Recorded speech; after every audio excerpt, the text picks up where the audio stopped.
ಗಾಣಿಗ ಸಮಾಜದ ವಧುವರರ ಸಮಾವೇಶ. ಹೊಸ ಜೇಬರ್ಗಿ ರಸ್ತೆಯ ಕೆಇಬಿ ಕಲ್ಯಾಣ ಮಂಟಪದಲ್ಲಿ ಜಿಲ್ಲಾ ಗಾಣಿಗ ಸಮಾಜದ ಸಹಯೋಗದಡಿ ಅಂತಾರಾಜ್ಯ ಗಾಣಿಗ ಸಮಾಜದ ವಧುವರರ ಸಮಾವೇಶ ಭಾನುವಾರ ನಡೆಯಿತು. ವಿಜಯಪುರದ ವನಶ್ರೀ ಮಠದ ಡಾಕ್ಟರ್ ಜಯಬಸವ ಕುಮಾರ ಸ್ವಾಮೀಜಿಗಳು ಈ ಕಾರ್ಯಕ್ರಮವನ್ನು ಉದ್ಘಾಟಿಸಿದರು.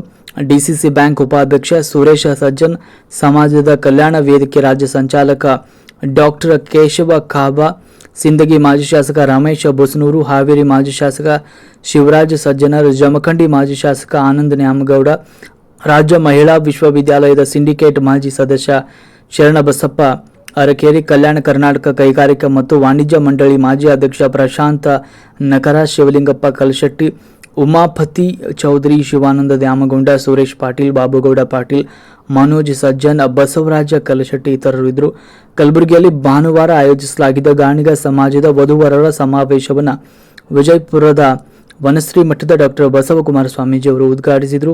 ಸುರೇಶ್ ಸಜ್ಜನ್, ಡಾಕ್ಟರ್ ಕೇಶವ ಖಾಬಾ, ರಮೇಶ ಬಸ್ನೂರು, ಆನಂದ್ ನ್ಯಾಮಗೌಡ್, ಪ್ರಶಾಂತ ಇತರರು ಸಂದರ್ಭದಲ್ಲಿ ಉಪಸ್ಥಿತರಿದ್ದರು. ಈ ಕಾರ್ಯಕ್ರಮಕ್ಕೆ ಸುತ್ತಮುತ್ತಲಿನ ಹಳ್ಳಿಯ ಗಾಣಿಗ ಸಮುದಾಯದವರು, ಗಾಣಿಗ ಸಮಾಜದವರು, ಯುವಕರು, ಯುವತಿಯರು, ಹಿರಿಯರು ಪಾಲ್ಗೊಂಡಿದ್ದರು. ವರದಿ ಶಂಕರಗೌಡ ಹಚ್ಚಡದು.